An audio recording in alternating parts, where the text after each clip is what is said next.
خوراک ما از گارویج است. نگر لباس های جان ما را که میپوشیم از گارویج است. اگر تو میکشه میپرده.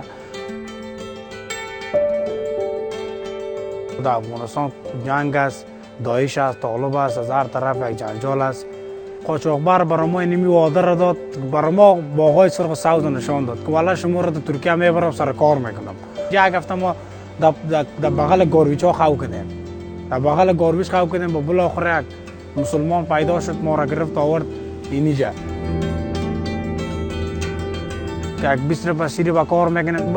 امی پیسه که ما طرف ترکیه هم اومدیم پیسه رو قرض کردیم $1200 کلش قرض است. ما فعلا یک روپیه قرض زیر ندادیم. کار میکنم من عرق میریزونم نمیفهمم روزم چه قسم شب میشه شبم چه قسم روز میشه. فعلا جامعه جهانی به طرف افغانستان هیچ به چشم چی نمیبینه. ما هدف ما این نیست که ما در این طرف بیم به خاطر عیاشی بیم، به خاطر لچکی بیم. هدف ما فقط آینده فامیل است، خوبی فامیل است، خوبی جامعه ماست.